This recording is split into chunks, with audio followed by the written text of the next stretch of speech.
ದೆವ್ವಗಳ ಜೊತೆಯಲ್ಲಿ ಮಾತಾಡೋದು ಸರಿನಾ? ದೆವ್ವಗಳ ಜೊತೆಯಲ್ಲಿ ಮಾತಾಡೋದು ಸರಿನಾ? ನಾವು ಕೆಲವು ಸಲ ಕೆಲವರನ್ನ ಗಮನಿಸಿರ್ತೇವೆ. ಪ್ರಾರ್ಥನೆಗೆ ಅಂತ ಒಂದು ಸ್ಥಳಕ್ಕೆ ಬರ್ತಾರೆ, ಅಲ್ಲಿ ಯಾರೋ ಊರ ಮೇಲೆ ದೆವ್ವ ಆಡ್ತಾ ಇರುತ್ತೆ. ದೆವ್ವ ಆಡೋದು ಶುರು ಮಾಡಿದ ಮೇಲಿಂದ ಇವ್ರೇನು ಮಾಡ್ತಾರೆ, ಹೋಗಿ ಅವ್ರ ಮೇಲೆ ಕೈ ಇಟ್ಬಿಟ್ಟು ಆ ದೆವ್ವವನ್ನು ಗದರಿಸಿ, ಎಲ್ಲ ದೆವ್ವ ಯೇಸು ನಾಮದಲ್ಲಿ ಅಂತೆಲ್ಲ ಹೇಳ್ಬಿಟ್ಟು ಆಮೇಲೆ ಆ ದೆವ್ವನ ಮಾತಾಡಿಸ್ತಾ ಇರ್ತಾರೆ. ಯಾರು ನೀನು, ಯಾಕೆ ಬಂದೆ, ಏನು ಮಾಡ್ತೀಯ ನೀನು ಅಂತ ಹೇಳ್ಬಿಟ್ಟು ಆ ದೆವ್ವನ ಮಾತಾಡಿಸ್ತಾ ಇರ್ತಾರೆ. ಆ ದೆವ್ವನು ಕೂಡ ನಾನು ಇಂಥವ್ರು, ಇವರು ಇಲ್ಲಿದ್ರು, ಇಂಥ ಸ್ಥಳದಲ್ಲಿ ನಾನು ಹಿಡ್ಕೊಂಡ್ಬಿಟ್ಟೆ, ದಾರಿಲಿ ಹೋಗ್ತಾ ಇದ್ರು, ಹೊಸ ಬಟ್ಟೆ ಹಾಕೊಂಡಿದ್ರು, ನನಗೆ ಇಷ್ಟ ಆಗ್ಬಿಡ್ತು, ಅಡಿಗೆ ಬಂದು ಸೇರ್ಕೊಂಡ್ಬಿಟ್ಟೆ, ಹೂವು ಮಾಡ್ಕೊಂಡಿದ್ರು, ಹೂವು ಗಮ್ಮತ್ತು ವಾಸನೆ ಬರ್ತಾ ಇತ್ತು, ಅಡಿಗೆ ಬಂದು ಸೇರ್ಕೊಂಡ್ಬಿಟ್ಟೆ, ಮತ್ತೆ ಏನೇನೋ ಕತೆ ಹೇಳ್ತಾ ಇರುತ್ತೆ. ಹಿಂಗೆ ಇವ್ರೇನು ಮಾಡ್ತಾರೆ, ಆಮೇಲೆ ನಾನು ಅವರು ಇವರು ಅಂತ ಹೇಳುವಾಗ ಅವ್ರ ಹತ್ರ ಏನೇನೋ ಕತೆಗಳು ಕೇಳ್ತಾ ಇರ್ತಾರೆ. ಕೇಳ್ಬಿಟ್ಟು ಆಮೇಲಿಂದ ಏನು ಮಾಡ್ತಾರೆ, ಸರಿ ಹೋಗಿ ಯೇಸು ನಾಮದಲ್ಲಿ ಅಂತ ಒಂದಷ್ಟೊತ್ತು ಮಾತಾಡಿಸ್ಬಿಟ್ಟು ಆಮೇಲಿಂದ ಆ ದೆವ್ವನ ಓಡಿಸ್ತಾರೆ. ಆದರೆ ಈ ರೀತಿ ದೆವ್ವಗಳ ಹತ್ರ ನೀನು ಯಾರು, ನೀನು ಯಾಕೆ ಬಂದೆ, ಮತ್ತು ಇನ್ನೇನು ವಿಷಯ ಅಂತ ಅದು ಇದು ಕತೆಗಳನ್ನ ಮಾತಾಡ್ಕೊಳ್ಳುವಂಥದ್ದು ಸರಿನಾ, ಸರಿ ಅಲ್ವಾ ಅಂತಂದರೆ ಇದು ಕಡ್ಡಾಯವಾಗಿ ಸರಿಯಲ್ಲ.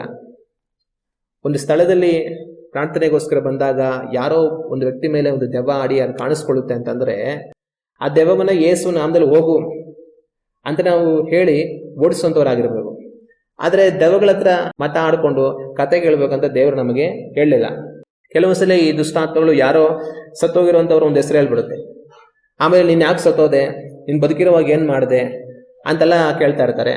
ಅವರು ಅವ್ರ ಮನೆಯಲ್ಲಿ ಅವ್ರ ಅತ್ತೆ ಸರಿ ಇಲ್ಲ, ಆಮೇಲೆ ಆ ಅಪ್ಪ ಸರಿ ಇಲ್ಲ, ಅವನು ಹಂಗೆ ಮಾಡ್ತಾನೆ, ಇವ್ನು ಹಿಂಗೆ ಮಾಡ್ತಾನೆ ಅಂತ ಅವ್ರ ಮನೆಗಳದ್ದು ಏನೇನೋ ಕತೆಗಳೆಲ್ಲ ಹೇಳ್ತಾ ಇರುತ್ತೆ. ಅದನ್ನೆಲ್ಲ ಕೇಳ್ಬಿಟ್ಟು ಆಮೇಲೆ ಬೇರೆಯವ್ರ ಮನೆಗಳಲ್ಲಿ ಜಗಳ ಆಗ್ತಾ ಇರುತ್ತೆ. ಮನೆಯಲ್ಲಿ ಗಲಾಟೆ, ಯಾಕೆ ಗಲಾಟೆ ಅಂತೆ, ಈ ಥರ ಎಲ್ಲ ಆಯ್ತಂತೆ ವಿಷಯ ಅಂತ ಯಾರು ಹೇಳಿದ್ರು ನನಗೆ ಅಂದರೆ ದೆವ್ವ ಹೇಳ್ತು. ಎಲ್ಲಿ ದೆವ್ವ ಹೇಳ್ತು, ಅಲ್ಲಿ ಪ್ರೇಯರ್ಗೆ ಹೋಗಿದ್ದೆ, ಅವ್ರ ಮೇಲೆ ಬಂದ್ಬಿಟ್ಟಿತ್ತು ಆ ದೆವ್ವ. ಆ ಅಮ್ಮ ಅವ್ರ ವ್ಯಕ್ತಿ ಮೇಲೆ ಬಂದ್ಬಿಟ್ಟಿದ್ರು, ಪಾಸ್ಟರ್ ಪ್ರೇಯರ್ ಮಾಡ್ತಾ ಇದ್ರು. ಆಮೇಲೆ ಆ ಅಮ್ಮ ಮಾತಾಡ್ಬಿಟ್ಟು ಆ ಅಮ್ಮ ಹಿಂಗೆಲ್ಲ ಹೇಳ್ತು, ಹಿಂಗೆಲ್ಲ ಆಯ್ತಂತೆ ನೋಡು ಅಂತ ಅಂದ್ಬಿಟ್ಟು ಗಲಾಟೆ. ಆಮೇಲೆ ಅಳಿರೋರಿಗೆ ಇದೇನಪ್ಪ ಇದು, ಹೋಗಿ ಎಲ್ಲ ದೆವ್ವ ಮಾತಾಡ್ತು ಅಂತ ಬಂದ್ಬಿಟ್ಟು ಮನೇಲಿ ಗಲಾಟೆ ಮಾಡ್ತಾವ್ರಲ್ಲ. ಆ ಥರ ಇಲ್ಲ ಅಂತಂದ್ರೆ ಇವ್ರು ಕೇಳಲ್ಲ, ದೆವ್ವ ಹೇಳ್ತು ಅಂತ ಅಂದ್ಬಿಟ್ಟು ಗಲಾಟೆ. ಹಲವು ಸಮಯಗಳಲ್ಲಿ ಈ ಥರ ದೆವ್ವಗಳ ಜೊತೆ ಮಾತಾಡಿ ಆ ದೆವ್ವಗಳು ಹೇಳೋದ ಮಾತುಗಳು ಕೇಳಿಕೊಂಡು ದೊಡ್ಡ ದೊಡ್ಡ ಗಲಾಟೆಗಳಾಗ್ಬಿಟ್ಟಿದೆ. ಈ ರೀತಿಯೆಲ್ಲ ನಡೆದಿರುವಂಥ ಉದಾಹರಣೆಗಳಿದೆ. ಆಗ ಈ ದೆವ್ವಗಳ ಜೊತೆ ಮಾತಾಡೋದು ಸರಿನಾ ಸರಿ ಇಲ್ಲವ ಅಂತಂತಂದ್ರೆ ಮಾತಾಡೋದು ಸರಿಯಲ್ಲ, ಮಾತಾಡಬಾರದು. ದೇವರು ನಮಗೆ ದೆವ್ವಗಳ ಜೊತೆ ಮಾತಾಡಿಕೊಂಡು ನೀವು ಸಮಯವನ್ನು ಕಳೀರಿ ಅಂತ ಹೇಳಲಿಲ್ಲ. ನನ್ನ ಹೆಸರಿನಲ್ಲಿ ದೆವ್ವಗಳನ್ನು ಓಡಿಸ್ರಿ ಅಂತ ಹೇಳಿದ್ರು, ದೆವ್ವಗಳನ್ನು ಬಿಡಿಸ್ರಿ ಅಂತ ಹೇಳಿದ್ರು. ಮನುಷ್ಯರನ್ನ ದೆವ್ವಗಳಿಂದ ಬಿಡಿಸಿ ಅವುಗಳನ್ನು ಓಡಿಸಿ ಅಂತ ಹೇಳಿದ್ರೆ ಹೊರತು ದೆವ್ವ ಯಾರು, ಯಾಕೆ ಬಂತು, ನೀ ಏನು ಮಾಡ್ತೀಯಾ, ಮತ್ತೆ ಬೇರೆ ಬೇರೆ ಕಥೆಗಳೆಲ್ಲ ಕೇಳ್ಕೊಂಡು ಇರಬೇಕಂತ ದೇವರು ನಮಗೆ ಹೇಳಲಿಲ್ಲ. ಆದ್ರೆ ಕೆಲವ್ರು ಏನು ಮಾಡ್ತಾರೆ, ಈ ಕೆಲಸ ಮಾಡ್ತಾ ಇರ್ತಾರೆ, ಮಾಡಿಬಿಟ್ಟು ಆಮೇಲೆ ದೆವ್ವ ಹೇಳಿದ್ರನ್ನೆಲ್ಲ ತಗೊಂಡೋಗಿ ಬೇರೆಯವ್ರ ಹತ್ರ ಹೇಳ್ತಾ ಇರ್ತಾರೆ. ನಾನು ಪ್ರೇಯರ್ ಮಾಡ್ತಾ ಇದ್ನ, ಆ ಅಮ್ಮ ಮೇಲೆ ಒಂದು ದೆವ್ವ ಬಂದ್ಬಿಟ್ಟಿತ್ತು, ಆ ದೆವ್ವ ಹಿಂಗೆಲ್ಲ ಹೇಳ್ತು, ನೋಡಿ ಈ ಥರ ಎಲ್ಲ ಇದೆಯಂತ ಏನು ಮಾಡೋದು ಅಂತ ದೆವ್ವ ಹೇಳಿದ ಕತೆ ಬೇರೆಯವ್ರ ಹತ್ರ ಹೇಳ್ತಾ ಇರ್ತಾರೆ. ಆದರೆ ಇದಕ್ಕೆ ಯಾವುದಕ್ಕೂ ಕಿವಿ ಕೊಡಬಾರ್ದು. ಯಾಕೆಂದ್ರೆ ಮೊಟ್ಟ ಮೊದಲು ದೆವ್ವ ಹೇಳೋದು ಎಲ್ಲ ಸುಳ್ಳೇನೆ. ದೇವರ ವಾಕ್ಯವನ್ನು ನಾವು ಓದಿ ನೋಡುವಾಗ ಯೋಹಾನನು ಬರೆದಂಥ ಸುವಾರ್ತೆ 8ನೇ ಅಧ್ಯಾಯ 44ನೇ ವಾಕ್ಯವನ್ನು ನಾವು ಓದಿ ನೋಡಿದರೆ ನಮ್ಮ ಕರ್ತನಾದ ಯೇಸು ಕ್ರಿಸ್ತನು ಈ ರೀತಿಯಾಗಿ ಹೇಳ್ತಾರೆ, ನೀವು ಆ ತಂದೆಯಿಂದ ಹುಟ್ಟಿದವರಾಗಿದ್ದು ನಿಮ್ಮ ತಂದೆಯ ದುರಿಚ್ಛೆಗಳನ್ನೇ ನಡೆಸಬೇಕೆಂದಿದ್ದೀರಿ. ಅವನು ಆದಿಯಿಂದಲೂ ಕೊಲೆಗಾರನಾಗಿದ್ದು ಸತ್ಯದಲ್ಲಿ ನಿಲ್ಲಲಿಲ್ಲ, ಅವನಲ್ಲಿ ಸತ್ಯವೂ ಇಲ್ಲವೇ ಇಲ್ಲ. ಅವನು ಸುಳ್ಳಾಡುವಾಗ ಸ್ವಭಾವಾನುಸಾರವಾಗಿ ಆಡುತ್ತಾನೆ, ಅವನು ಸುಳ್ಳುಗಾರನು, ಸುಳ್ಳಿಗೆ ಮೂಲ ಪುರುಷನು ಆಗಿದ್ದಾನೆ. ಇಲ್ಲಿ ಯೇಸು ಕ್ರಿಸ್ತನು ಸೈತನನ ಕುರಿತಾಗಿ ಅವರು ಹೇಳುವಾಗ ಅವನು ಸುಳ್ಳಾಡುವವನು, ಅವನಲ್ಲಿ ಸತ್ಯವೂ ಇಲ್ಲವೇ ಇಲ್ಲ ಅಂತ ಅವರು ಹೇಳುವಂಥದ್ದನ್ನ ನಾವು ಕಾಣ್ತೇವೆ. ಆಗ ದೆವ್ವ ಹಿಡಿದಿರುವಂಥವ್ರ ಜೊತೆ ಯಾಕೆ ಮಾತಾಡಬಾರ್ದು ಅಂತಂದ್ರೆ ಆ ದೆವ್ವಗಳು ಹೇಳುವಂಥದ್ದೆಲ್ಲ ಸುಳ್ಳೇ ಆಗಿರುತ್ತೆ. ಅದರಿಂದ ಅವ್ರ ಜೊತೆ ಮಾತಾಡಿಕೊಂಡು ಅವ್ರು ಹೇಳುವಂಥ ಕಥೆಗಳನ್ನೆಲ್ಲ ಕೇಳಿಕೊಂಡು ಅವುಗಳನ್ನ ಬೇರೆಯವ್ರ ಹತ್ರ ಹೇಳಿಕೊಂಡು ನಾವು ಸಮಯವನ್ನು ವ್ಯರ್ಥ ಮಾಡಬಾರ್ದು. ಕೆಲವೊಂದ್ಸಲ ಅದರಿಂದ ಬೇರೆ ಕಡೆಗಳಲ್ಲಿ ಗಲಾಟೆಗಳಾಗಿ ತೊಂದರೆಗಳಾಗಿ ದೆವ್ವ ಹೇಳ್ತು ಅಂತ ಬದುಕಿರುವಂಥವ್ರು ಗಲಾಟೆ ಮಾಡಿಕೊಂಡು ನೆಮ್ಮದಿ ಕೆಡಿಸ್ಕೊಂಡು ಜೀವಿಸ್ತಾ ಇರ್ತಾರೆ. ಆ ಥರ ಎಲ್ಲ ಆಗೋದಕ್ಕೆ ನಾವು ಯಾವತ್ತೂ ಕೂಡ ಅವಕಾಶ ಕೊಡಬಾರದು. ಆದರೆ ಒಂದು ವೇಳೆ ಯಾರೋ ಒಂದು ವ್ಯಕ್ತಿಯಲ್ಲಿ ಒಂದು ದೆವ್ವ ಸೇರ್ಕೊಂಡಿದೆ, ಆ ದೆವ್ವ ಯಾರು, ಏನು, ಎತ್ತ ಅನ್ನೋದು ನಮಗೆ ಗೊತ್ತಾಗಬೇಕಂತಂದರೆ ನಮ್ಮಲ್ಲಿ ವಾಸ ಮಾಡುವಂಥ ದೇವರ ಆತ್ಮ ನಮಗೆ ಹೇಳುವಾಗ ಕೇಳಬೇಕು. ಒಂದು ವ್ಯಕ್ತಿಯಲ್ಲಿ ಬಂದು ಸೇರುವಂಥ ದೆವ್ವ ಯಾವುದು, ಏನಕ್ಕೆ ಬಂತು, ಅದೇನು ಮಾಡುತ್ತೆ ಅನ್ನೋದನ್ನ ನಾವು ತಿಳ್ಕೊಬೇಕಂತಂದ್ರೆ ದೆವ್ವ ಹತ್ರನೇ ನಾವು ಕೇಳಿ ತಿಳ್ಕೊಳ್ಬೇಕಾಗಿರೋಂಥ ಅಗತ್ಯ ಇಲ್ಲ. ಆದರೆ ನಮ್ಮಲ್ಲಿ ವಾಸ ಮಾಡುವಂಥ ಪರಿಶುದ್ಧಾತ್ಮ ನಮಗೆ ಹೇಳುವಾಗ, ದೇವರು ಹೇಳುವಾಗ ನಾವು ಕೇಳಬೇಕು. ಈ ದೆವ್ವ, ಈ ದುಷ್ಟ ಆತ್ಮ ಇಂಥದ್ದು, ಇದು ಈ ಕಾರಣಕ್ಕಾಗಿ ಈ ಮನುಷ್ಯನಲ್ಲಿ ಸೇರಿಕೊಂಡಿದೆ, ಈ ದೆವ್ವ ಈ ಮನುಷ್ಯರನ್ನ ಈ ರೀತಿಯಾಗಿ ಕೆಡಿಸುತ್ತೆ ಅನ್ನೋದನ್ನ ದೇವರು ನಮಗೆ ಹೇಳಿದಾಗ ಅದನ್ನ ಕೇಳಿ ಎಲ್ಲ ದೆವ್ವ ಯೇಸು ನಾಮದಲ್ಲಿ ಹೋಗುವಂತ ಅದನ್ನ ಓಡಿಸ್ಬೇಕು. ಆದರೆ ಅದ್ರ ಹತ್ರನೇ ಕೇಳಿಕೊಂಡು ನಾವು ಸಮಯವನ್ನ ಕಳೀಬಾರದು. ಅದು ನಮಗೆ ಸುಳ್ಳು ಹೇಳಿ ನಮ್ಮನ್ನು ವಂಚಿಸೋದಕ್ಕೆ ಅವಕಾಶ ಇರುತ್ತೆ. ಅದರಿಂದ ದೆವ್ವಗಳ ಜೊತೆ ಮಾತಾಡುವಂಥದ್ದು ತಪ್ಪು, ಅದನ್ನ ಮಾಡಬಾರದು. ಕೆಲವರು ಏನು ಮಾಡ್ತಾರೆ, ಈ ಕೆಲಸ ಮಾಡ್ತಾ ಇರ್ತಾರೆ. ಮಾಡ್ಬಿಟ್ಟು ಅವರ ಒಂದು ಅಭಿಪ್ರಾಯ ಅಂದ್ರೆ, ನೋಡ್ದ ದೆವ್ವಗಳ ಹತ್ರ ನಾವ್ ಹೆಂಗ್ ಬಾಯಿ ಬಿಡಿಸ್ತೀವಿ, ದೆವ್ವಗಳ ಹತ್ರ ಹೆಂಗ್ ಮಾತಾಡ್ತೀವಿ, ನೋಡ್ದ ನಾವ್ ಹೇಳ್ದಂಗೆಲ್ಲ ದೆವ್ವ ಕೇಳುತ್ತೆ, ಕುತ್ಕೋ ಅಂದ್ರೆ ಕುತ್ಕೊಳುತ್ತೆ, ಎದೊಳಿದ್ರೆ ಎದೊಳುತ್ತೆ, ಅಲ್ಲಿ ಹೋಗು ಅಂದ್ರೆ ಅಲ್ಲಿ ಹೋಗುತ್ತೆ, ನೋಡ್ದ ದೆವ್ವಗಳು ಹೇಳೋದೆಲ್ಲ ಮಾಡುತ್ತೆ, ಹೆಂಗೆ ನಮ್ಗೆ ಅಧಿಕಾರ ಅಂತ ಅವರು ಹೆಮ್ಮೆ ಪಡ್ತಾ ಇರ್ತಾರೆ. ದೆವ್ವಗಳು ಇವ್ರದಂಗೆ ಕೇಳುತ್ತೆ ಅಂತ ಅನ್ಕೊಂಡು, ನಾವ್ ಹೇಳೋದಕ್ಕೆಲ್ಲ ಉತ್ತರ ಕೊಡುತ್ತೆ ಅಂತ ಅನ್ಕೊಂಡು ಮಾತಾಡ್ತಾ ಇರ್ತಾರೆ. ಅದನ್ನೆಲ್ಲ ವಿಡಿಯೋ ರೆಕಾರ್ಡಿಂಗ್ ಮಾಡಿ ಆ ವಿಡಿಯೋ ರೆಕಾರ್ಡಿಂಗ್ ಬೇರೆಯವ್ರಿಗೆಲ್ಲ ಕಳಿಸಿ, ನೋಡಿ ದೆವ್ವಗಳು ನಮ್ಮ ಜೊತೆ ಹೆಂಗ್ ಮಾತಾಡುತ್ತೆ, ನಾವು ಹೆಂಗ್ ಮಾತಾಡಿಸ್ತೀವಿ ದೆವ್ವಗಳಂತೆಲ್ಲ ತೋರಿಸಿ ಅದರಲ್ಲಿ ಹೆಮ್ಮೆ ಪಡುವಂತ ಕೆಲಸ ಮಾಡ್ತಾರೆ. ಆದರೆ ದೆವ್ವಗಳು ನಾವು ಹೇಳೋ ಮಾತನ್ನು ಕೇಳುತ್ತೆ ಅಂತ ಅಂದ್ಬಿಟ್ಟು ನಾವು ಹೆಮ್ಮೆ ಪಡಬೇಕಾಗಿರುವಂತ ಅಗತ್ಯ ಇಲ್ಲ. ಯೇಸು ಕ್ರಿಸ್ತನು ಅಪೊಸ್ತಲರನ್ನ ಸೇವೆ ಮಾಡೋದಕ್ಕೋಸ್ಕರ ಅವ್ರು ಕಳುಹಿಸಿಕೊಟ್ಟಾಗ ಅಪೊಸ್ತಲರು ಹೋಗಿ ಸೇವೆ ಮಾಡ್ತಾರೆ, ವ್ಯಾಧಿಗಳನ್ನೆಲ್ಲ ಗುಣ ಮಾಡ್ತಾರೆ, ದೆವ್ವಗಳನ್ನೆಲ್ಲ ಬಿಡಿಸ್ತಾರೆ. ಅಲ್ಲಿಂದ ಹಿಂತೆಗೆ ಬಂದು ಸಂತೋಷವಾಗಿ ಯೇಸು ಕ್ರಿಸ್ತನಿಗೆ ಅದೆಲ್ಲ ಹೇಳ್ತಾರೆ, ಸ್ವಾಮಿ ನಿನ್ನ ಹೆಸರಿನಲ್ಲಿ ದೆವ್ವಗಳು ಸಹ ಬಿಟ್ಟು ಹೋಗುತ್ತೆ ಅಂತೆಲ್ಲ ಹೇಳಿದಾಗ ಯೇಸು ಕ್ರಿಸ್ತನ ಅವರು ನೋಡಿ ಹೇಳುವಂತ ಮಾತು, ದೆವ್ವಗಳು ನೀವು ಹೇಳೋ ಹಾಗೆ ಕೇಳುತ್ತೆ, ನೀವು ಹೇಳೋದಕ್ಕೋಸ್ಕರ ಬಿಟ್ಟು ಹೋಗುತ್ತೆ ಅಂತ ಅಂದ್ಬಿಟ್ಟು ಸಂತೋಷ ಪಡಬೇಡಿ, ಆದರೆ ನಿಮ್ಮ ಹೆಸರು ಜೀವ ಪುಸ್ತಕದಲ್ಲಿ ಬರೆಯಲ್ಪಟ್ಟಿದೆ ಅನ್ನೋದಕ್ಕೋಸ್ಕರ ಸಂತೋಷ ಪಡಿ ಅಂತ ಯೇಸು ಕ್ರಿಸ್ತನ ಹೇಳಿದ್ರು. ಆಗ ಯೇಸು ಕ್ರಿಸ್ತನ ನಾಮದಲ್ಲಿ ನಾವು ಹೇಳುವಾಗ ದೆವ್ವಗಳು ಕೇಳುತ್ತೆ, ದೆವ್ವಗಳು ಜನಗಳನ್ನು ಬಿಟ್ಟು ಹೋಗುತ್ತೆ, ಎಲ್ಲ ಆಗುತ್ತೆ. ಆದ್ರೆ ಅದನ್ನ ನೋಡಿ ನಾವು ಹೆಮ್ಮೆ ಪಟ್ಟು ನಾವು ನಾವು ದೆವ್ವಗಳನ್ನೆಲ್ಲ ಹೆಂಗ್ ಓಡಿಸ್ತೀವಿ ಅಂತ ನಾವು ಬಂದು ಅದರಲ್ಲಿ ಹೆಚ್ಚಳ ಪಡಬೇಕಾಗಿರುವಂಥದ್ದು ಇಲ್ಲ.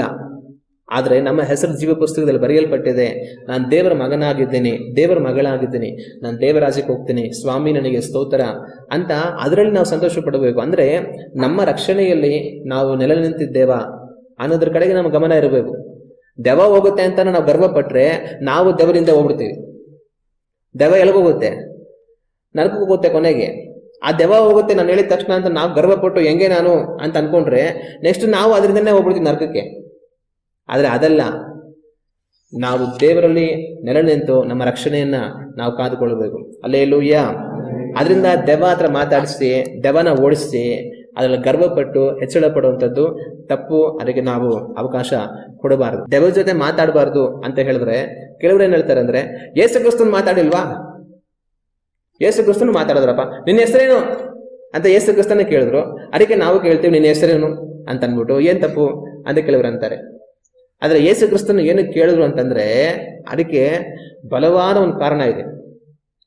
ಯೇಸು ಕ್ರಿಸ್ತನ ದೆವ್ವನನ್ನು ನೋಡಿ ನಿನ್ನ ಹೆಸರು ಅಂತ ಕೇಳ್ತಾರೆ ಅಂತಂದ್ರೆ ಯೇಸು ಕ್ರಿಸ್ತನಿಗೆ ಆ ದೆವ್ವದ ಹೆಸರು ಗೊತ್ತಿಲ್ವಾ? ನಾವು ಯಾರೋ ದೆವ್ವ ಹಿಡ್ದೈತೆ ಅಂದ್ಬಿಟ್ಟು ನಿನ್ನ ಹೆಸರೇನು ಅಂತ ಕೇಳ್ತೀವಿ. ಏನಕ್ಕೆ ಕೇಳ್ತೀವಿ ಅಂದ್ರೆ ನಮಗೆ ಗೊತ್ತಿಲ್ಲ, ಅದಕ್ಕೆ ಕೇಳ್ತೀವಿ. ಆದ್ರೆ ಯೇಸು ಕ್ರಿಸ್ತನು ಯಾರೋ ದೆವ್ವ ಹಿಡಿದಂತ ವ್ಯಕ್ತಿ ಬರುವಾಗ ನಿನ್ನ ಹೆಸರೇನು ಅಂತ ಕೇಳಿದ್ರೆ ಆ ಒಂದು ವ್ಯಕ್ತಿಯಲ್ಲಿರೋ ದೆವ್ವದ ಹೆಸರು ಯೇಸು ಕ್ರಿಸ್ತನ್ ಗೊತ್ತಿಲ್ವಾ? ಗೊತ್ತಿದ್ರೆ ಸುಮ್ಮನೆ ಕೇಳ್ಬಿಟ್ರ ನಿನ್ನ ಹೆಸರೇನು ಅಂತ? ನಾವು ಕೇಳೋದಕ್ಕೂ ಅವ್ರು ಕೇಳೋದಕ್ಕೂ ವ್ಯತ್ಯಾಸ ಇದೆ. ಅವ್ರು ಗೊತ್ತಿದ್ದು ಕೇಳಿದ್ರು, ನಾವು ಗೊತ್ತಿದ್ರೆ ಕೇಳ್ತೀವಿ, ಅದೇ ಸಮಸ್ಯೆ ಆಗೋದು. ಆಗ ಅವ್ರೇನಕ್ಕೆ ಕೇಳಿದ್ರು, ಆ ಒಂದು ಘಟನೆ ಏನಾಗುತ್ತೆ ಅಂದ್ರೆ ಯೇಸು ಕ್ರಿಸ್ತನ ಸೇವೆ ಮಾಡ್ತಾ ಒಂದು ಸ್ಥಳಕ್ಕೆ ಬರ್ತಾರೆ. ಅಲ್ಲಿ ಒಂದು ದೆವ್ವಗಳನ್ನ ಹಿಡಿಯಲ್ಪಟ್ಟಂತ ಮನುಷ್ಯ ಇರ್ತಾನೆ. ಅವನೇನ್ ಮಾಡ್ತಾನೆ, ಯೇಸು ಕ್ರಿಸ್ತನ ನೋಡಿದ ತಕ್ಷಣ ಓಡ್ ಬಂದು ಅವ್ರ ಕಾಲು ಗಡ್ಡೆ ಬೀಳ್ತಾನೆ, ನನಗೆ ತೊಂದರೆ ಕೊಡಬೇಡ, ನನ್ನ ಬಾಧೆ ಕೊಡಬೇಡ ಹಂಗೆಲ್ಲ ಹೇಳ್ತಾನೆ. ಆಗ ಯೇಸು ಕ್ರಿಸ್ತನ ಏನ್ ಮಾಡ್ತಾರೆ, ಆ ವ್ಯಕ್ತಿನ ನೋಡಿ ನಿನ್ನ ಹೆಸರೇನು ಅಂತ ಪ್ರಶ್ನಿಸ್ತಾರೆ. ಆ ವಾಕ್ಯ ನಾವು ಧ್ಯಾನ ಮಾಡಿ ನೋಡೋಣ. ಲೂಕನ ಬರೆದಂತ ಸುವಾರ್ತೆ 8ನೇ ಅಧ್ಯಾಯ 30ನೇ ವಾಕ್ಯವನ್ನು ನಾವು ಓದಿ ನೋಡುವಾಗ ಈ ವಾಕ್ಯದಲ್ಲಿ ಈ ರೀತಿಯಾಗಿದೆ. ಯೇಸು ನಿನ್ನ ಹೆಸರೇನೆಂದು ಅವನನ್ನು ಕೇಳಿದ್ದಕ್ಕೆ ಅವನು ನನ್ನ ಹೆಸರು ದಂಡು ಅಂದನು, ಯಾಕಂದರೆ ಬಹಳ ದೆವ್ವಗಳು ಅವನೊಳಗೆ ಹೊಕ್ಕಿದ್ದವು. ಯೇಸು ಕ್ರಿಸ್ತನು ಅಲ್ಲಿ ದೆವ್ವ ಹಿಡಿದಂತ ಆ ವ್ಯಕ್ತಿಯನ್ನ ನಿನ್ನ ಹೆಸರೇನು ಅಂತ ಕೇಳೋದಕ್ಕೆ ಒಂದು ಬಲವಾದ ಕಾರಣ ಇದೆ. ಆ ಕಾರಣ ಏನಂತಂದ್ರೆ ಯೇಸು ಕ್ರಿಸ್ತನ ಕೇಳಿದಾಗ ಆ ವ್ಯಕ್ತಿಯಲ್ಲಿದ್ದಂತ ಆ ದೆವ್ವ ಕೊಡುವಂತ ಉತ್ತರ ಏನೋ ಹೆಸರು ಹೇಳೋದಿಲ್ಲ, ನಾನು ಅವನು ಇವನು ಅಂತ. ಅದೇನ್ ಹೇಳುತ್ತೆ ಅಂದ್ರೆ ದಂಡು ಅನ್ನತ್ತೆ. ದಂಡು ಅಂದ್ರೆ ಏನು? ಸೈನ್ಯ ಅಂತ ಅರ್ಥ. ದಂಡು ದಂಡಾಗಿ ಹೋದವು ಸೈನ್ಯಗಳು ಅಂತ ಹೇಳ್ತಾರೆ. ಅಂದ್ರೆ ಒಂದು ಸೈನಿಕರ ಒಂದು ಗುಂಪು ಇರುತ್ತಲ್ಲ, ಆ ಗುಂಪಿಗೆ ದಂಡು ಅಂತ ಕರೀತಾರೆ. ಇಂಗ್ಲಿಷ್ ಅಲ್ಲಿ ಇದಕ್ಕೆ ಲೀಜನ್ ಅಂತ ಇದೆ. ಆ ದೆವ್ವ ಹೇಳುವಂತ ಆ ಮಾತಿಗೆ ಅರ್ಥ ಇಂಗ್ಲಿಷ್ ಅಲ್ಲಿ ಲೀಜನ್ ಅಂತ ಹೇಳ್ತಾರೆ. ಲೀಜನ್ ಅಂದ್ರೆ ಏನಂದ್ರೆ, ಈ ರೋಮ್ ಸಾಮ್ರಾಜ್ಯದವರು ಆಳ್ವಿಕೆ ಮಾಡುವಾಗ ಆ ರೋಮ್ ಸಾಮ್ರಾಜ್ಯದವರು ಲೀಜನ್ಗಳಾಗಿ ಸೈನ್ಯವನ್ನು ಇಟ್ಕೊಳ್ತಾ ಇದ್ರು. ಅಂದ್ರೆ ದಂಡು ದಂಡಾಗಿ ಸೈನ್ಯವನ್ನು ಇಡ್ತಾ ಇದ್ರು. ಆ ಒಂದು ದಂಡಿನಲ್ಲಿ 6,000 ಸೈನಿಕರು ಇರ್ತಾ ಇದ್ರು. ಒಂದು 6,000 ಸೈನಿಕರನ್ನ ಒಟ್ಟಾಗಿ ನಿಲ್ಲಿಸ್ಬಿಟ್ಟು ಅದನ್ನ ಅವರು ಒಂದು ಲೀಜನ್ ಅಂತ ಕರೆಯೋರು, ಅಂದ್ರೆ ಒಂದು ದಂಡು ಅಂತ ಕರೆಯೋರು. ಒಂದ್ 4 ದಂಡು ಹೋಗ್ಲಿ ಯುದ್ಧಕ್ಕೆ ಅಂತಂದ್ರೆ 6,000 ಸೈನಿಕರಿರುವಂತ 4 ಗುಂಪುಗಳು ಹೋಗ್ಲಿ ಅಂತ ಅರ್ಥ. ಆತರ ಅವರು ಲೀಜನ್ ಅಂತ ಉಪಯೋಗಿಸ್ತಾ ಇದ್ರು. ಇಲ್ಲಿ ಯೇಸು ಕ್ರಿಸ್ತನ ಆ ವ್ಯಕ್ತಿನ ನಿನ್ನ ಹೆಸರೇನು ಅಂತ ಕೇಳುವಾಗ ಅದೇನ್ ಹೇಳುತ್ತೆ? ದಂಡು ಅನ್ನುತ್ತೆ, ಅಂದ್ರೆ ಲೀಜನ್ ಅಂತ ಹೇಳುತ್ತೆ. ಹಂಗಾದ್ರೆ ಅರ್ಥ ಏನು? ಅದನ್ನ ತಗೊಂಡು ವೇದವಾಕ್ಯವನ್ನ ವಿವರಿಸುವಂತ ಪಂಡಿತರು ಏನ್ ಹೇಳ್ತಾರೆ ಅಂತಂದ್ರೆ, ಅದು ದಂಡು ಅಂತ ಹೇಳುವಾಗ ಆ ವ್ಯಕ್ತಿಯಲ್ಲಿ 6,000 ದೆವ್ವಗಳಿದ್ದವು ಅಂತ ಹೇಳ್ತಾರೆ. ಕಾರಣ ರೋಮ್ ಸಾಮ್ರಾಜ್ಯದ ಲೆಕ್ಕದ ಪ್ರಕಾರ ಒಂದು ಲೀಜನ್ಗೆ 6,000 ಸೈನಿಕರು. ಆಗ ಇವರು ಒಂದು ದಂಡು ಅಂತ ಹೇಳುವಾಗ, ಒಂದು ಲೀಜನ್ ಅಂತ ಹೇಳುವಾಗ 6,000 ದೆವ್ವಗಳು ಆ ಮನುಷ್ಯನಲ್ಲಿ ಇದ್ದವು ಅಂತ ಹೇಳ್ತಾರೆ. ಆಗ ಯೇಸು ಕ್ರಿಸ್ತನು ಆ ವ್ಯಕ್ತಿಯನ್ನ ನಿನ್ನ ಹೆಸರೇನು ಅಂತ ಕೇಳಿದಕ್ಕೆ ಯೇಸು ಸ್ವಾಮಿಗೆ ಆ ವ್ಯಕ್ತಿ ಹೆಸರು ಗೊತ್ತಿಲ್ದಿರಾ ನಿನ್ನ ಹೆಸರೇನಪ್ಪ ಅಂತ ಕೇಳೋದು ಅಂತ ಅರ್ಥ ಅಲ್ಲ. ನಾವು ಕೇಳ್ತೀವಲ್ಲ ನಿನ್ನ ಹೆಸರೇನು ಅಂತ, ನಮ್ಗೆ ಗೊತ್ತಿಲ್ಲ ಅದಕ್ಕೆ ಕೇಳ್ತೀವಿ. ಆದ್ರೆ ಯೇಸು ಕ್ರಿಸ್ತನ್ಗೆ ಗೊತ್ತು, ಆದ್ರೆ ತಿಳ್ಕೊಳ್ಳೋದಕ್ಕೋಸ್ಕರ ಅವ್ರು ಕೇಳಲಿಲ್ಲ.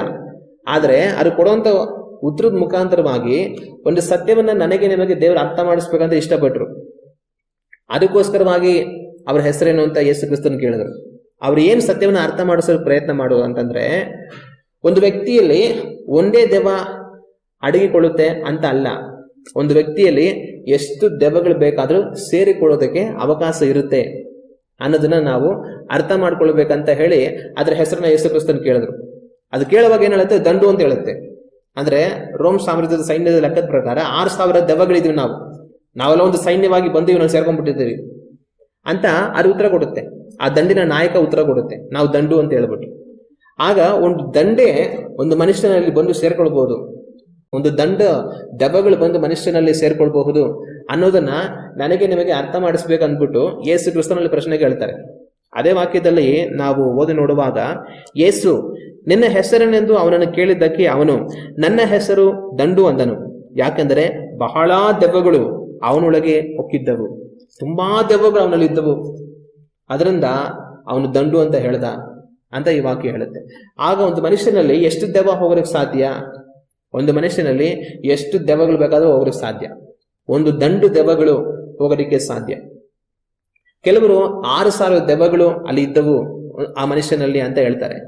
ಇನ್ನು ಕೆಲವರು ಏನ್ ಹೇಳ್ತಾರೆ ಅಂದ್ರೆ, ಯೇಸು ಕ್ರಿಸ್ತನು ಆ ದೆವ್ವಗಳೆಲ್ಲ ಆ ಮನುಷ್ಯನಿಂದ ಓಡಿಸ್ಬಿಡ್ತಾರೆ. ಓಡಿಸಿದಾಗ ಅಲ್ಲಿ ಬೆಟ್ಟದ ಮೇಲೆ ದೊಡ್ಡ ಹಂದಿಗಳ ಗುಂಪು ಮೇಯ್ತಾ ಇತ್ತು. ಈ ದೆವ್ವಗಳೆಲ್ಲ ಯೇಸು ಕ್ರಿಸ್ತನಿಂದ ಅಪ್ಪಣೆ ಪಡ್ಕೊಂಡು ಆ ಹಂದಿಯ ಗುಂಪಿನೊಳಗೆ ಹೋಗ್ಬಿಟ್ಟು ಹಂದಿಗಳಲ್ಲಿ ಸೇರ್ಕೊಂಡ್ಬಿಟ್ವು. ಅದೆಲ್ಲ ಓಡೋಗಿ ಸಮುದ್ರಕ್ಕೆ ಬಿದ್ದು ಎಲ್ಲ ಸತ್ತೋಗ್ಬಿಟ್ವು ಅಂತ ದೇವ್ರ ವಾಕ್ಯದಲ್ಲಿದೆ. ಆ ಹಂದಿಗಳ ಗುಂಪು ಎಷ್ಟಿತ್ತು ಅಂದ್ರೆ ಸುಮಾರು 2,000 ಹಂದಿಗಳಿದ್ವು ಅಂತ ಹೇಳ್ತಾರೆ. ಆಗ ಕೆಲವರು ಏನ್ ಹೇಳ್ತಾರೆ ಅಂತಂದ್ರೆ, 2,000 ಹಂದಿಗಳು ಇತ್ತಲ್ವಾ, ಈ ದೆವ್ವಗಳೆಲ್ಲ ಹೋಗಿ ಅದ್ರಲ್ಲಿ ಸೇರ್ಕೊಂಡು ಆ ಹಂದಿಗಳೆಲ್ಲ ಹೋಗಿ ಸಮುದ್ರದಲ್ಲಿ ಬಿದ್ದು ಸತ್ತೋಗ್ಬಿಟ್ವು. ಆಗ ಎಷ್ಟು ಹಂದಿಗಳು ಬಿದ್ದು ಸತ್ತೋದು ಅಂದ್ರೆ 2,000 ಹಂದಿಗಳು ಸತ್ತೋದು. ಆಗ ಈ ಮನುಷ್ಯನಲ್ಲಿ ಇದ್ದಂತ ದೆವ್ವಗಳು ಎಷ್ಟು ಅಂದ್ರೆ 2,000 ದೆವ್ವಗಳು. ಈ 2,000 ದೆವ್ವಗಳು ಆ ಮನುಷ್ಯರನ್ನ ಬಿಟ್ಟು ಆ 2,000 ಹಂದಿಗಳಲ್ಲಿ ಒಂದೊಂದು ಹಂದಿಯಲ್ಲಿ ಒಂದೊಂದು ದೆವ್ವ ಸೇರ್ಕೊಂಡು ಎಲ್ಲ ಹೋಗಿ ನೀರಲ್ಲಿ ಬಿದ್ದು ಸತ್ತೋಗ್ಬಿಟ್ವು. ಆಗ 2,000 ದೆವ್ವಗಳು ಆ ಮನುಷ್ಯರಲ್ಲಿ ಇದ್ದುವು ಅಂತ ಕೆಲವರು ಹೇಳ್ತಾರೆ. ಕೆಲವರು 6,000 ಇದ್ದುವು ಅಂತ ಹೇಳ್ತಾರೆ. ಹೆಂಗಾದ್ರೂ ಸರಿ, 2,000ನೋ 6,000ನೋ ಒಂದು ದೊಡ್ಡ ಗುಂಪು ದೆವ್ವಗಳು ಒಂದೇ ಮನುಷ್ಯನಲ್ಲಿ ಸೇರ್ಕೊಂಡಿದ್ವು. ಆಗ ಒಂದು ದೊಡ್ಡ ಗುಂಪು, ಒಂದು ಸೈನ್ಯದ ರೀತಿಯಲ್ಲಿನ ದೆವ್ವಗಳು ಒಂದೇ ಮನುಷ್ಯನಲ್ಲಿ ಸೇರಿ ಆ ಮನುಷ್ಯನನ್ನ ತೊಂದರೆ ಪಡಿಸೋದಕ್ಕೆ ಅವಕಾಶ ಇರುತ್ತೆ. ಆ ಸತ್ಯ ನನಗೆ ನಿಮಗೆ ಅರ್ಥ ಆಗ್ಬೇಕಂತ ಅಂದ್ಬಿಟ್ಟು ಯೇಸು ಕ್ರಿಸ್ತನ್ ದೆವ್ವವನ್ನ ಕೇಳಿದ್ರು, ನಿನ್ನ ಹೆಸರೇನು ಅಂತ. ಹೆಸರು ಗೊತ್ತಿಲ್ಲ ಅನ್ಬಿಟ್ಟಲ್ಲ, ಆದ್ರೆ ನಾವು ಅದನ್ನ ಅರ್ಥ ಮಾಡ್ಕೊಂಡಿದ್ದೀರಾ? ಯೇಸು ಕ್ರಿಸ್ತನ್ ಕೇಳಿಲ್ವ ಹೆಸರೇನು ಅಂತ, ನಾನು ಕೇಳ್ತೀನಿ ನಿನ್ನ ಹೆಸರೇನು ಅಂತ ಹೇಳ್ತಾರೆ. ಯೇಸು ಕ್ರಿಸ್ತನ್ ಅದನ್ನ ಕೇಳಿ ಒಂದು ಸತ್ಯವನ್ನು ನಮಗೆ ತಿಳಿಸಿದ್ರು. ಆದ್ರೆ ನಾವು ನಿನ್ನ ಹೆಸರೇನಂತ ಕೇಳಿ ಅದರಿಂದ ಮೋಸ ಹೋಗ್ತಾ ಇರ್ತೀವಿ. ಆದ್ರೆ ಅದಕ್ಕೆ ನಾವು ಅವಕಾಶವನ್ನ ಕೊಡಬಾರದು. ಇಲ್ಲಿ ಮಾತ್ರ ಅಲ್ದಿರ ನಾವು ಲೂಕನ ಸುವಾರ್ತೆ 8ನೇ ಅಧ್ಯಾಯ ವಾಕ್ಯಗಳು 1, 2 ಮತ್ತು 3 ಓದಿ ನೋಡಿದರೆ ಅಲ್ಲೂ ಸಹ ಈ ರೀತಿಯಾಗಿ ಬರೆಯಲ್ಪಟ್ಟಿದೆ. ತರುವಾಯ ಆತನು ದೇವರ ರಾಜ್ಯದ ಸುವಾರ್ತೆಯನ್ನು ಸಾರುತ್ತಾ ಊರುಗಳಲ್ಲಿಯೂ ಗ್ರಾಮಗಳಲ್ಲಿಯೂ ಸಂಚರಿಸಿದನು. ಆತನ ಸಂಗಡ 12 ಮಂದಿ ಶಿಷ್ಯರು ಇದ್ದರು. ದೆವ್ವಗಳ ಕಾಟದಿಂದಲೂ ರೋಗಗಳಿಂದ ಗುಣ ಹೊಂದಿದ ಕೆಲವು ಹೆಂಗಸರು ಸಹ ಇದ್ದರು. ಈ ಹೆಂಗಸರು ಯಾರೆಂದರೆ 7 ದೆವ್ವಗಳು ಬಿಟ್ಟು ಹೋಗಿದ್ದ ಮಗ್ದಲದವಳೆಂಬ ಮರಿಯಳು, ಹೆರೋದನ ಮನೆವಾರ್ತೆಯವನಾದ ಕೂಜನ ಹೆಂಡತಿ, ಯೋಹಾನಳು, ಸುನನ್ನಳು, ಇನ್ನೂ ಬೇರೆ ಕೆಲವರು. ಯೇಸು ಕ್ರಿಸ್ತನು ಅವರು ಹೊರಟು ಹೋಗಿ ಸೇವೆ ಮಾಡ್ತಾ ಇದ್ದಂಥ ಸಮಯಗಳಲ್ಲಿ 12 ಜನ ಅಪೊಸ್ತಲರು ಅವ್ರ ಜೊತೆ ಇದ್ದರು, ಕೆಲವು ಹೆಂಗಸರು ಅವ್ರ ಜೊತೆ ಇದ್ರು ಅಂತ ದೇವರ ವಾಕ್ಯ ಹೇಳುತ್ತೆ. ಆ ಹೆಂಗಸರು ಯಾರು ಅಂತಂದ್ರೆ 7 ದೆವ್ವಗಳು ಬಿಟ್ಟು ಹೋಗಿದ್ದ ಮಗ್ದಲದವಳೆಂಬ ಮರಿಯಳು. ಮಗ್ದಲದ ಮರಿಯಳು ಅಂತ ಒಂದು ಹೆಣ್ಣು ಇರ್ತಾಳೆ. ಆಕೆಯಿಂದ ಯೇಸು ಕ್ರಿಸ್ತನು 7 ದೆವ್ವಗಳನ್ನ ಬಿಡಿಸಿದನು. 7 ದೆವ್ವಗಳು ಆಕೆಯಿಂದ ಬಿಟ್ಟು ಹೋಗಿತ್ತು ಅಂತ ಇಲ್ಲಿ ನಾವು ವಾಕ್ಯವನ್ನು ಕಾಣುತ್ತೇವೆ. ಆಗ ಒಂದು ಮನುಷ್ಯನಲ್ಲಿ 7 ದೆವ್ವಗಳು ಹೋಗೋದಕ್ಕೆ ಸಾಧ್ಯ. ಒಂದು ದಂಡು ದೆವ್ವಗಳು ಸಹ ಒಂದು ಮನುಷ್ಯನಲ್ಲಿ ಹೋಗೋದಕ್ಕೆ ಸಾಧ್ಯ. ಇಲ್ಲಿ ಮಾತ್ರ ಅಲ್ದರ ಮತ್ತಾಯನ ಬರೆದಂತ ಸುವಾರ್ತೆ 12ನೇ ಅಧ್ಯಾಯ 43ನೇ ವಾಕ್ಯದಿಂದ ನಾವು ಓದಿ ನೋಡೋಣ. ದೆವ್ವವು ಮನುಷ್ಯನನ್ನು ಬಿಟ್ಟು ಹೋದ ಮೇಲೆ ವಿಶ್ರಾಂತಿಯನ್ನು ಹುಡುಕುತ್ತಾ ನೀರಿಲ್ಲದ ಸ್ಥಳಗಳಲ್ಲಿ ತಿರುಗಾಡುತ್ತಾರೆ. ವಿಶ್ರಾಂತಿ ಸಿಕ್ಕದ ಕಾರಣ ಅದು ನಾನು ಬಿಟ್ಟು ಬಂದ ನನ್ನ ಮನೆಗೆ ತಿರುಗಿ ಹೋಗುತ್ತೇನೆ ಅಂದುಕೊಂಡು ಬಂದು ಆ ಮನೆ ಒಕ್ಕಲಿಲ್ಲದ್ದು ಗುಡಿಸಿ ಅಲಂಕರಿಸಿದ್ದು ಆಗಿರುವುದನ್ನು ಕಂಡು ಹೊರಟು ಹೋಗಿ ತನಗಿಂತ ಕೆಟ್ಟವುಗಳಾದ ಬೇರೆ 7 ದೆವ್ವಗಳನ್ನು ತನ್ನೊಂದಿಗೆ ಕರಕೊಂಡು ಬರುವುದು.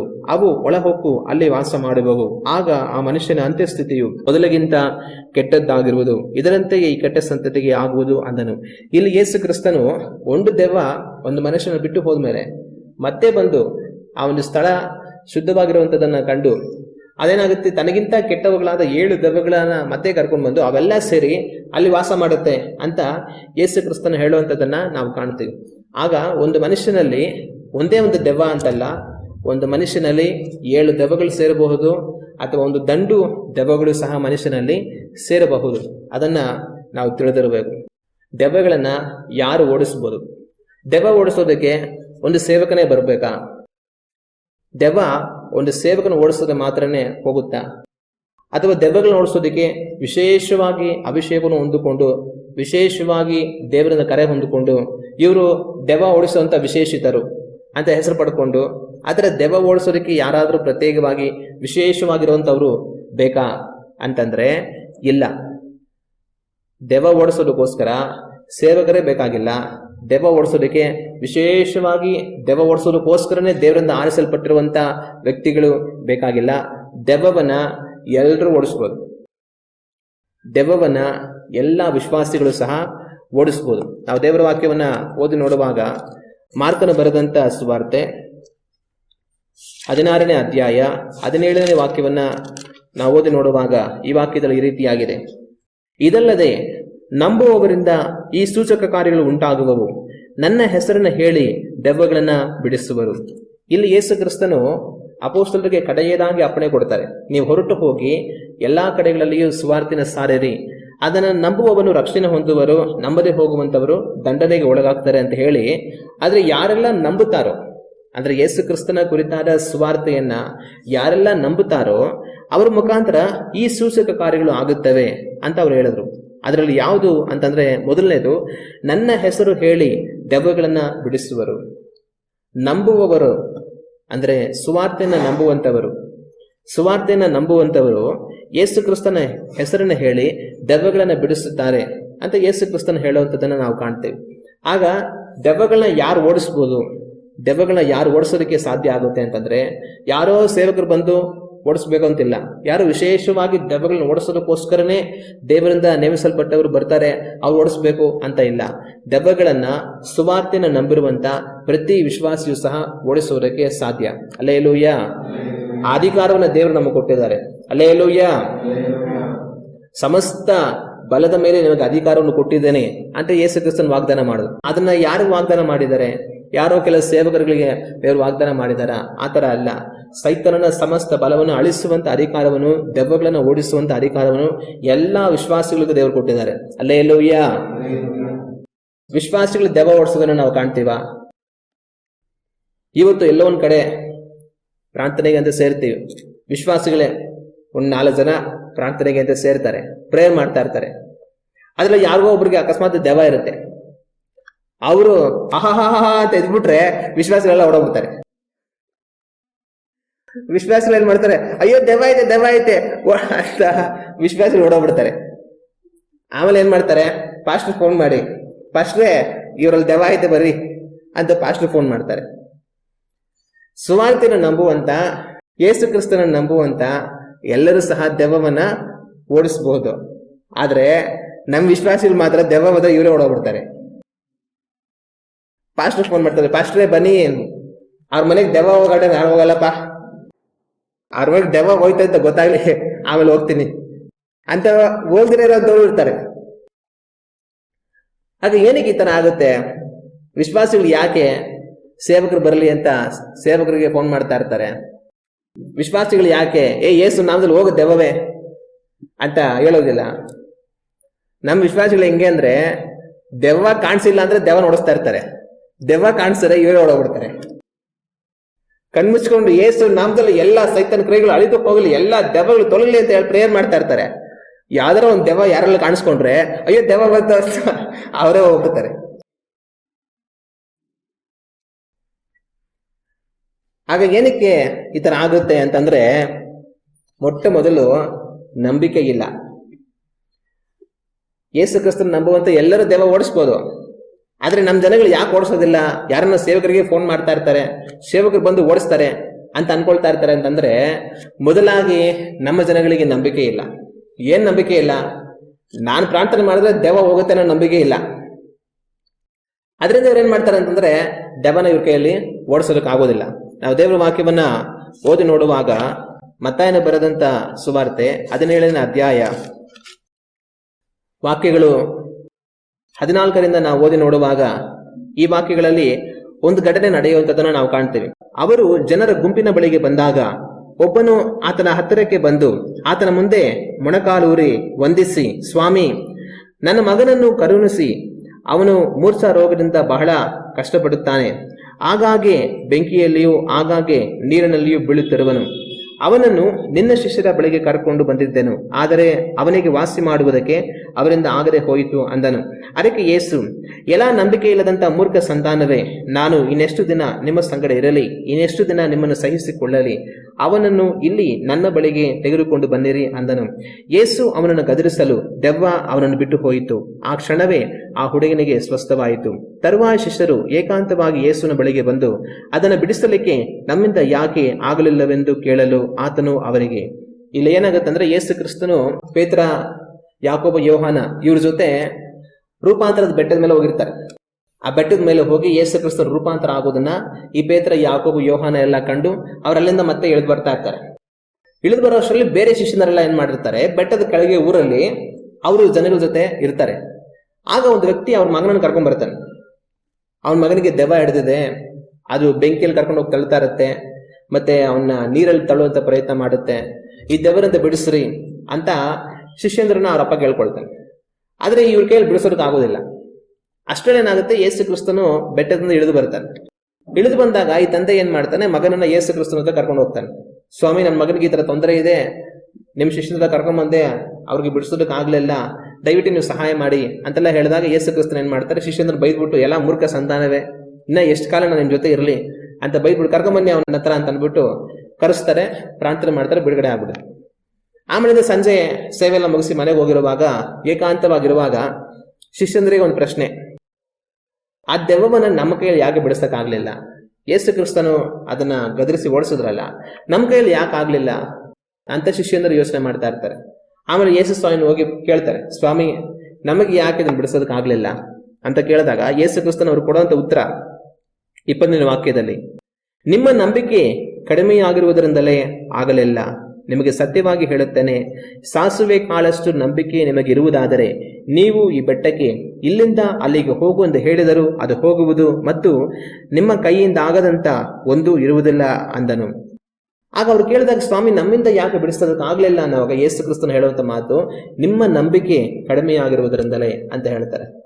ಆಗ ವಿಶ್ವಾಸಿಗಳು ಇವತ್ತು ದೆವ್ವಗಳನ್ನ ಅವರು ಬಿಡಿಸೋದಕ್ಕೆ ಯಾಕೆ ಆಗ್ತಾ ಇಲ್ಲ ಅಥವಾ ಯಾಕೆ ಆಗೋದಿಲ್ಲ ಅಂತಂದ್ರೆ, ಅವ್ರಿಗೆ ನಂಬಿಕೆ ಏನಿಲ್ಲ. ಮೊಟ್ಟ ಮೊದಲು ನಾನು ಪ್ರಾರ್ಥನೆ ಮಾಡಿದ್ರೆ ದೆವ್ವ ಹೋಗುತ್ತೆ ಆನ ನಂಬಿಕೆನೇ ವಿಶ್ವಾಸಿಗಳಿಗಿಲ್ಲ. ವಿಶ್ವಾಸಿಗಳ ಭಾವನೆ ಎಲ್ಲ ಏನು, ದೆವ್ವ ಬಂತು ಅಂದ್ರೆ ಪಾಸ್ಟರ್ ಫೋನ್ ಮಾಡು, ಪಾಸ್ಟರ್ ಬನ್ನಿ ಇಲ್ಲಿ ದೆವ್ವ ಬಂದ್ಬಿಟ್ಟಿದೆ ಅಂತ ಅಂದ್ಬಿಟ್ಟು ಅವ್ರ ಭಾವನೆ. ನಾನು ಪ್ರಾರ್ಥನೆ ಮಾಡಿದ್ರೆ ಹೋಗುತ್ತೆ ದೆವ್ವ, ನನಗೆ ದೇವರು ಅಧಿಕಾರ ಕೊಟ್ಟಿದ್ದಾರೆ ಅಂತ ವಿಶ್ವಾಸ ಯಾವತ್ತೂ ಅನ್ಕೊಳ್ಳೋದೇ ಇಲ್ಲ. ಪಾಸ್ಟರ್ಗಳು ಮಾತ್ರನೇ ದೆವ್ವ ಓಡಿಸ್ಬೇಕು, ಇಲ್ಲ ವಿಶೇಷವಾಗಿ ಯಾರೋ ಸೇವಕರು ಮಾತ್ರ ದೆವ್ವ ಓಡಿಸ್ಬೇಕು ಅಂತ ಅವ್ರು ಅನ್ಕೊಳ್ಳೋದ್ರಿಂದ ಅವ್ರು ಪ್ರಾರ್ಥನೆ ಮಾಡೋದಕ್ಕೂ ಹೋಗೋದಿಲ್ಲ. ಪ್ರಾರ್ಥನೆ ಮಾಡಿದ್ರೆ ದೆವ್ವ ಹೋಗುತ್ತೆ ಅನ್ನೋ ನಂಬಿಕೆ ಕೂಡ ಅವ್ರಿಗೆ ಇಲ್ಲ. ಆದ್ರೆ ಮೊದಲು ನಾವು ನಂಬಬೇಕು, ನಾನು ದೇವರ ಮಗನಾಗಿದ್ದೇನೆ, ದೇವರು ನಮಗೆ ಎಲ್ಲ ಅಧಿಕಾರ ಕೊಟ್ಟಿದ್ದಾರೆ, ಯೇಸುವಿನ ನಾಮದಲ್ಲಿ ಹೋಗು ಅಂತ ಹೇಳುವಾಗ ದೆವ್ವ ಹೋಗುತ್ತೆ ಅನ್ನೋದನ್ನ ನಾವು ಮೊದಲು ವಿಶ್ವಾಸಿಸಬೇಕು. ಆಗ ಅವುಗಳನ್ನು ಓಡಿಸೋದಕ್ಕೆ ಸಾಧ್ಯ. ಮಾರ್ಕನು ಬರೆದಂತ ಸುವಾರ್ತೆ 9ನೇ ಅಧ್ಯಾಯದಲ್ಲಿ 28ನೇ ವಾಕ್ಯವನ್ನ ನಾವು ಓದಿ ನೋಡೋಣ.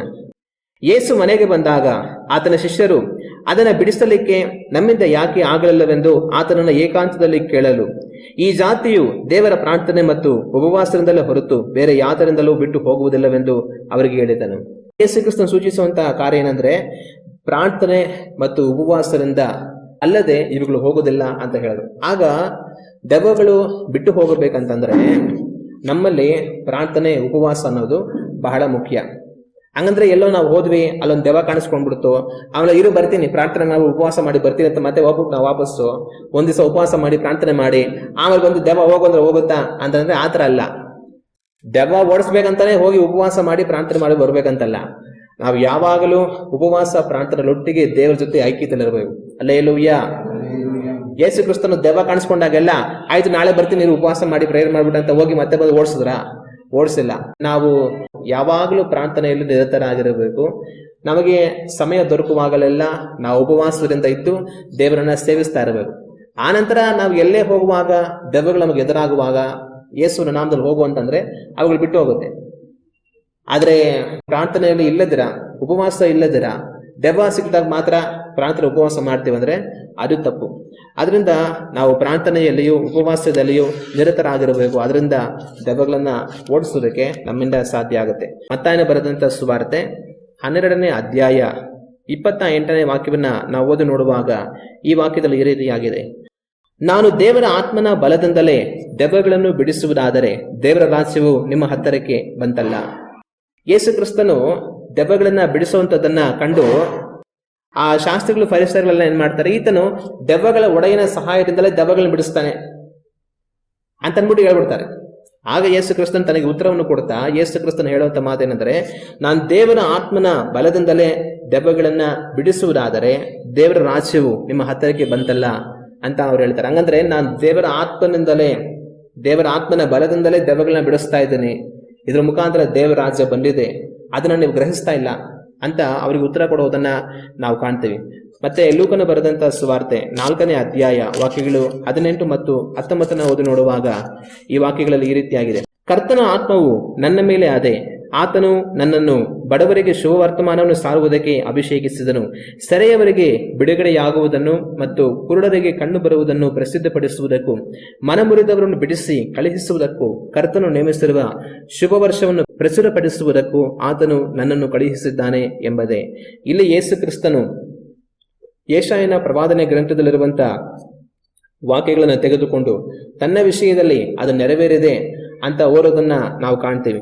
ಆಗ ಯೇಸು ಕ್ರಿಸ್ತನು ಓದುವಂತ ವಾಕ್ಯಗಳು ಏನಂತಂದ್ರೆ, ಕರ್ತನ ಆತ್ಮವು ನನ್ನ ಮೇಲೆ ಅದೆ, ಯೇಸು ಕ್ರಿಸ್ತನು ನನ್ನ ಮೇಲೆ ದೇವರ ಆತ್ಮರಿದ್ದಾರೆ ಅಂತ ಹೇಳಿ ಯಾವ ಕಾರ್ಯವನ್ನು ಮಾಡುವುದಕ್ಕೆ ದೇವರ ಆತ್ಮನನ್ನ ಯೇಸು ಕ್ರಿಸ್ತನಿಗೆ ದೇವರು ಕೊಟ್ಟಿದ್ದಾರೆ ಅಂತಂದ್ರೆ ಹಲವು ಕಾರ್ಯಗಳು ಹೇಳ್ತಾರೆ. ಅದರಲ್ಲಿ ಒಂದು ಯಾವುದು ಅಂತಂದ್ರೆ ಸೆರೆಯವರಿಗೆ ಬಿಡುಗಡೆಯಾಗುವುದನ್ನು, ಸೆರೆಯವರಿಗೆ ಬಿಡುಗಡೆ ಆಗುತ್ತೆ ಅನ್ನೋದನ್ನ ಹೇಳೋದಕ್ಕೋಸ್ಕರ ಕರ್ತನ ಆತ್ಮನು ನನ್ನ ಮೇಲೆ ಇದ್ದಾರೆ ಅನ್ನೋದನ್ನ ಇಲ್ಲಿ ಯೇಸು ಕ್ರಿಸ್ತನು ಸೂಚಿಸುವುದನ್ನು ನಾವು ಕಾಣ್ತೀವಿ. ಆಗ ಸೆರೆಯಲ್ಲಿರುವಂತವರು ಬಿಡುಗಡೆ ಆಗೋದು ಅಂದ್ರೆ ಅರ್ಥ ಏನು? ಸೈತಾನ್ ಮನುಷ್ಯರಲ್ಲಿ ಹೊಕ್ಕಿ, ದೆವ್ವಗಳು ಮನುಷ್ಯರಲ್ಲಿ ಹೊಕ್ಕಿ ಅವರನ್ನ ಕಟ್ಟಿ ಹಾಕಿರ್ತಾರೆ. ಆ ಒಂದು ದುಷ್ಟಾತ್ಮಗಳಿಂದ ದೆವ್ವಗಳಿಂದ ಅವ್ರನ್ನ ಬಿಡುಗಡೆಗೊಳಿಸುವಂಥದ್ದು ಸೆರೆಯಿಂದ ಇರುವಂತವರಿಗೆ ಬಿಡುಗಡೆಯನ್ನು ಉಂಟು ಮಾಡತಕ್ಕದಾಗಿ ಅದು ಇರುತ್ತೆ. ಇಲ್ಲಿ ಯೇಸು ಕ್ರಿಸ್ತನು ದೇವರ ಆತ್ಮರು ನನ್ನ ಮೇಲೆ ಇದ್ದಾರೆ, ನಾನು ಸೆರೆಯಲ್ಲಿರುವಂತವ್ರನ್ನ ಬಿಡಿಸ್ತೀನಿ ಅಂತ ಅವ್ರು ಹೇಳ್ತಾರೆ. ಅಂದ್ರೆ ದೆವ್ವರಿಂದ ಇರಿಯಲ್ಪಟ್ಟಂತವ್ರನ್ನ ಬಿಡುಗಡೆಗೊಳಿಸ್ತೀನಿ ಅನ್ನೋದನ್ನ ಅವರು ಸೂಚಿಸುವುದನ್ನ ನಾವು ಕಾಣಬಹುದು. ಇಲ್ಲಿ ಮಾತ್ರ ಅಲ್ದರ ಅಪೊಸ್ತಲರ ಕೃತ್ಯಗಳು 10ನೇ ಅಧ್ಯಾಯ ವಾಕ್ಯಗಳು 38 ನಾವು ಓದಿ ನೋಡುವಾಗ ಈ ವಾಕ್ಯದಲ್ಲಿ ಈ ರೀತಿಯಾಗಿದೆ, ದೇವರು ನಜರೇತಿನ ಯೇಸುವನ್ನು ಪವಿತ್ರಾತ್ಮದಿಂದಲೂ ಬಲದಿಂದಲೂ ಅಭಿಷೇಕಿಸಿದನು, ದೇವರು ಆತನ ಸಂಗಡ ಇದ್ದದ್ದರಿಂದ ಆತನು ಉಪಕಾರಗಳನ್ನು ಮಾಡುತ್ತಾ ಸೈತಾನನಿಂದ ಬಾರಿಸಲ್ಪಡುತ್ತಿರುವವರೆಲ್ಲರನ್ನು ಗುಣಪಡಿಸುತ್ತಾ ಸಂಚರಿಸಿದನು. ಹಲ್ಲೆಲೂಯಾ. ಈ ವಾಕ್ಯವು ಹೇಳುವಂತ ಕಾರ್ಯ, ದೇವರು ನಜರೇತಿನ ಯೇಸು ಕ್ರಿಸ್ತನನ್ನು ಪವಿತ್ರಾತ್ಮನಿಂದಲೂ ಬಲದಿಂದಲೂ ಅಭಿಷೇಕಿಸಿದನು. ತಾನು ದೇವರು ತನ್ನ ಜೊತೆ ಇದ್ದದ್ದರಿಂದ ಉಪಕಾರಗಳನ್ನು ಮಾಡುತ್ತಾ ಸೈತಾನನಿಂದ ಬಾರಿಸಲ್ಪಟ್ಟವರೆಲ್ಲರನ್ನು ಗುಣಪಡಿಸುತ್ತಾ ಸಂಚರಿಸಿದನು. ಅಂದರೆ ಸೈತಾನನಿಂದ ಹಿಡಿಯಲ್ಪಟ್ಟವರನ್ನು, ದೆವ್ವಗಳಿಂದ ಹಿಡಿಯಲ್ಪಟ್ಟವರನ್ನೆಲ್ಲ ಬಿಡುಗಡೆಗೊಳಿಸುತ್ತಾ ಅವರು ಸಂಚರಿಸಿದರು ಅಂತ ದೇವರ ವಾಕ್ಯ ಹೇಳುತ್ತೆ. ಆಗ ಆ ಕಾರ್ಯವನ್ನು ಆತನು ಮಾಡೋದಕ್ಕೆ ಆತನಿಗೆ ದೇವರೇನು ಮಾಡಿದ್ರು? ಪವಿತ್ರಾತ್ಮರಿಂದಲೂ ಬಲದಿಂದಲೂ ಆತನನ್ನು ಅಭಿಷೇಕಿಸಿದರು. ಅದರಿಂದ ಈ ಕಾರ್ಯವನ್ನು ತಾನು ಮಾಡುತ್ತಾ ಹೊರಟ ಅನ್ನೋದನ್ನು ದೇವರ ವಾಕ್ಯದಲ್ಲಿ ನಾವು ಕಾಣಬಹುದು. ಆಗ ನಾವು ಓದಿದಂಥ ಈ 3 ವಾಕ್ಯಗಳನ್ನ ನಾವು ನೋಡುವಾಗ ಅದರಲ್ಲೆಲ್ಲ ಪರಿಶುದ್ಧಾತ್ಮನ ಸಹಾಯದಿಂದ, ದೇವರಾತ್ಮರ ಬಲದಿಂದ, ದೇವರಾತ್ಮರ ಅಭಿಷೇಕದಿಂದ ದೆವ್ವಗಳಿಂದ ಯೇಸು ಕ್ರಿಸ್ತನು ಓಡಿಸುವಂಥದ್ದನ್ನು ನಾವು ಗಮನಿಸಿ ನೋಡಬಹುದು. ಆಗ ದೆವ್ವಗಳನ್ನು ನಾವು ಓಡಿಸಬೇಕಂತಂದ್ರೆ ನಾವು ಪರಿಶುದ್ಧಾತ್ಮರಿಂದಲೂ ಬಲದಿಂದಲೂ ಅಭಿಷೇಕಿಸಲ್ಪಡಬೇಕಾಗಿರುವಂಥದ್ದು ಬಹಳ ಮುಖ್ಯ. ನಾವು ದೇವರ ಆತ್ಮರಿಂದ ಅಭಿಷೇಕಿಸಲ್ಪಟ್ಟವರಾಗಿ ದೇವರ ಬಲದಿಂದ ತುಂಬಿದವರುಗಳಾಗಿದ್ದರೆ ದೆವ್ವಗಳನ್ನು ಓಡಿಸುವುದಕ್ಕೆ ನಮ್ಮಿಂದ ಸಾಧ್ಯ ಆಗುತ್ತೆ. ಆಗ ನಾವು ಪರಿಶುದ್ಧಾತ್ಮರನ್ನು, ದೇವರಾತ್ಮನ ಬಲವನ್ನು ನಾವು ಹೊಂದಿಕೊಳ್ಳಬೇಕಾದ್ರೆ ನಾವು ದೇವರನ್ನು ನೋಡಿ ಪ್ರಾರ್ಥನೆ ಮಾಡುವಂಥವರಾಗಿರಬೇಕು. ಸ್ವಾಮಿ, ನಿನ್ನ ಆತ್ಮದಿಂದ ತುಂಬಿಸು, ನಿನ್ನ ಬಲದಿಂದ ತುಂಬಿಸು ಅಂತ ದೇವರನ್ನ ನಾವು ಆಸಕ್ತಿಯಿಂದ ಪ್ರಾರ್ಥನೆ ಮಾಡುವವರಾಗಿದ್ದರೆ ದೇವರು ತನ್ನ ಆತ್ಮನಿಂದಲೂ ಬಲದಿಂದಲೂ ನಮ್ಮನ್ನು ತುಂಬಿಸುವನು. ಸೈತಾನನಿಂದ ಕಟ್ಟಲ್ಪಟ್ಟ ಅನೇಕರನ್ನ ಬಿಡಿಸುವುದಕ್ಕೆ ನಮಗೆ ಸಾಧ್ಯವಾಗುತ್ತದೆ. ಹಲ್ಲೆಲೂಯಾ. ಯೋಹಾನನ ಬರೆದ ಸುವಾರ್ತೆ 14ನೇ ಅಧ್ಯಾಯ 30ನೇ ವಾಕ್ಯ. ಇನ್ನು ನಾನು ನಿಮ್ಮ ಸಂಗಡ ಬಹಳ ಮಾತುಗಳನ್ನಾಡುವುದಿಲ್ಲ, ಯಾಕೆಂದರೆ ಇಹಲೋಕಾಧಿಪತಿಯು ಬರುತ್ತಾನೆ, ಅವನಿಗೆ ಸಂಬಂಧಪಟ್ಟದ್ದು ಯಾವುದೊಂದು ನನ್ನಲ್ಲಿ ಇಲ್ಲ. ಇಲ್ಲಿ ಯೇಸು ಕ್ರಿಸ್ತನ ಶಿಷ್ಯಂದ್ರಿಗೆ ಕಡೆಯದಾಗಿ ಮಾತನಾಡಿ ಅವರು ಕೆಲ ಮಾತುಗಳನ್ನು ಹೇಳ್ತಾ ಇರ್ತಾರೆ. ಆಗ ಅವ್ರು ಹೇಳೋ ಮಾತೇನೆಂದ್ರೆ, ನಾನು ಇನ್ನೂ ತುಂಬಾ ಸಮಯ ನಿಮ್ಮ ಜೊತೆ ಮಾತಾಡೋದಕ್ಕೆ ನನಗೆ ಕಾಲ ಅವಕಾಶ ಇಲ್ಲ, ಕಾರಣ ಇಹಲೋಕಾಧಿಪತಿ, ಈ ಲೋಕದ ಅಧಿಪತಿ ಬರ್ತಾನೆ, ಆದರೆ ಅವನಿಗೆ ಸಂಬಂಧಪಟ್ಟದ್ದು ಯಾವುದೂ ನನ್ನಲ್ಲಿ ಇಲ್ಲ ಅಂತ ಯೇಸು ಕ್ರಿಸ್ತನ ಹೇಳುವಂಥದ್ದನ್ನ ನಾವು ಕಾಣ್ತೀವಿ. ಆಗ ದೆವ್ವಗಳಿಗೆ ನಾವು ಅಪ್ಪಣೆ ಕೊಟ್ಟು ಆ ದೆವ್ವಗಳು ಬಿಟ್ಟು ಮನುಷ್ಯರನ್ನು ಓಡಿ ಹೋಗ್ಬೇಕಂತಂದ್ರೆ ಸೈತಾನನಿಗೆ ಸಂಬಂಧಪಟ್ಟಂತ ಯಾವುದೊಂದು ಸಹ ನಮ್ಮಲ್ಲಿ ಇರಬಾರದು. ಹಾಗಾದ್ರೆ ಅರ್ಥ ಏನು?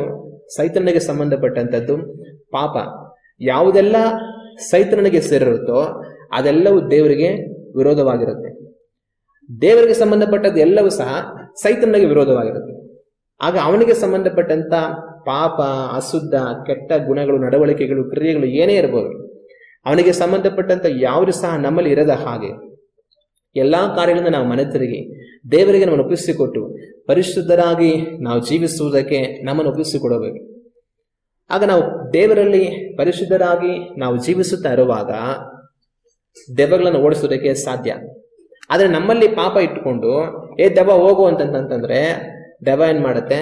ಅವರಿಗೆ ವಿರುದ್ಧವಾಗಿ ತಿರುಗಿ ಬಿಡುವುದಕ್ಕೆ, ಅವರನ್ನು ಎದುರಿಸೋದಕ್ಕೆ ಅವಕಾಶ ಇರುತ್ತೆ.